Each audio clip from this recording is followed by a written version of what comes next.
I couldn't think of anyone better to talk about the change and the impact of our referendum than Dean. Yeah, I was sitting back there with Barb. I'm like, oh boy, this is depressing. And now I guess I'll come up and talk now.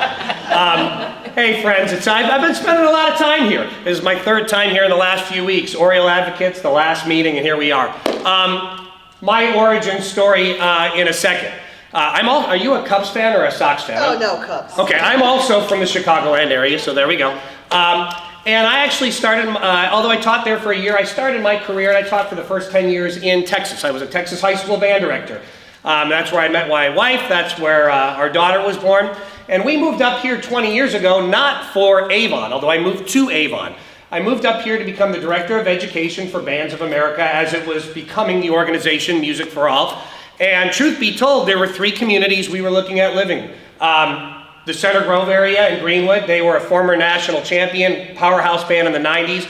Carmel, at the time, 20 years ago, really was the it band, and we were leaning there. But there were 2 things that attracted me to this place. The band they had made Grand National Finals once. They had had some state success in the B class and were starting to grow. I knew a guy named Matt Harloff because we kind of grew up a little bit together. And I was fascinated by a sign on a very empty Rockville Road, which is what Rockville Road used to be, that said, "Welcome to Avon, home of champions." And there was just something that felt small town, like we love our band. And I decided I wanted to raise my kid there. And we moved here 20 years ago. She started in the 1st grade and went through all the way here. I worked for BOA, Music for All, for 2 years. And then I did found the orchestra program here 18 years ago with 38 kids and kind of a utility storage closet over at East, or whatever that is now, Evergreen. And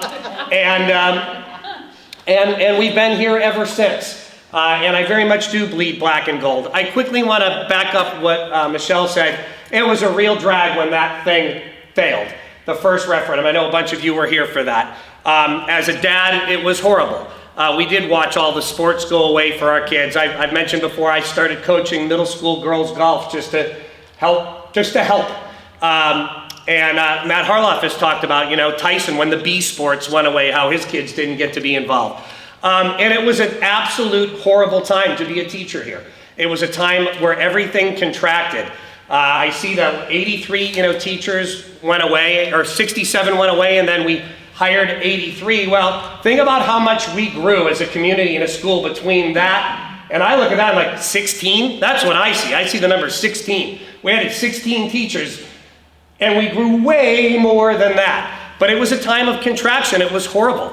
I'll humanize it for you. I remember, because you didn't feel wanted. You felt like this place doesn't want me. I remember sitting, I wish he would still be here because we haven't talked about it since, but I remember sitting at a B-dubs with Mr. Shockley and Matt Harloff because a nationally prominent school was fixing to take him because they wanted him.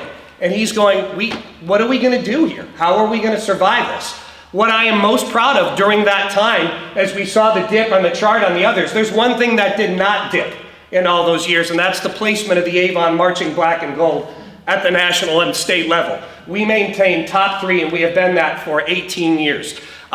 Then the referendum passed, and everything did start to slowly change. It is still not all the way there, but it has started to slowly change. It wasn't like we were all of a sudden Scrooge McDuck sitting on a pile of coins because a referendum passed.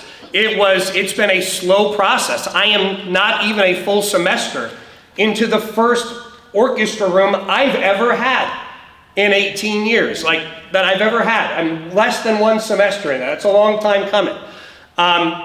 And to personalize it more, I'm going to give you some of the people that, thanks to that past referendum, we have educators like Joel Powell in our life. We have educators like Alyssa Hartsock, our state dance champion, in our lives. We have Leah Trigg and Andrew Stainbrook, and our state show choir champion, because of the referendum. We have Jeremy and Brooke Basso with us now because of the referendum.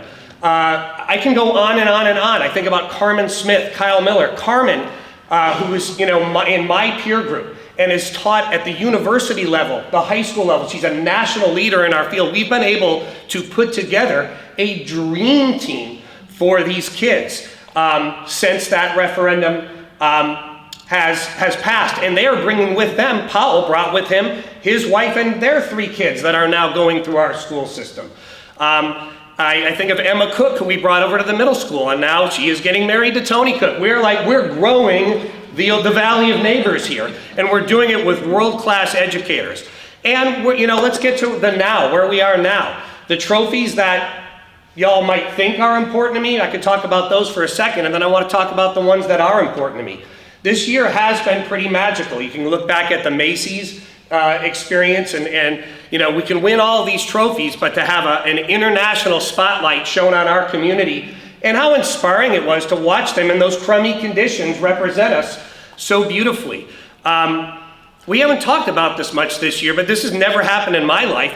Every single element of the Avon Performing Arts won a state championship this year. Nobody does that. So you'd think those are the trophies, but the trophies for me tend to happen pretty late in the school year after the state championships. I think about the top 25, the Evening of Excellence. That, here you have the senior class with almost 1,000 kids, and how brutal it must be to succeed at that level. And I think 16 or 17 of the 25 kids are performing arts kids. That's not an accident. I look at our graduation last week, and I watched the valedictorian, bass trombone player. That's not an accident. I watched the pledge being done by a cellist in the symphony. That's not an accident. I will tell you this, I've been through a failed referendum here, I've been through a past referendum here, I've actually been through these in Texas. We call them bonds. Same idea, the districts tend to serve more like 50, 60, 70,000 students, so they're on a different scale, but I've been through these. They're very effective at one thing, dividing communities. The Avon Performing Arts exists, at least as long as I'm here, for one reason, and that is to unite this community, to inspire this community. And so during times like this, and it's going to be tough, no matter what we do, you can see it's going to be brutal. I'm going to look to them the way I always do. Because if you've been at a Grand National Finals, or at a Macy's, or at the State Orchestra or Dance Championship, and you've been inspired by what these kids can do, you think this is what's possible. We are here to create leaders. We're not here to follow. These kids are here, just like you are, to lead. And we'll help lead through all this. And I actually believe it's going to happen, because I think when we continue to tell the story of what these amazing young humans do day in, day out, we need to get our community coming to our rehearsals to watch them digging in, and our performances, and let them talk to them, let them talk to the community about what these programs mean. As goes this referendum, will go the Avon Performing Arts. As goes the Avon Performing Arts, will go Avon High School. As goes Avon High School, will go our community. And I think it's going to go up, because I think the community is going to have our backs. That's all I got. Thanks.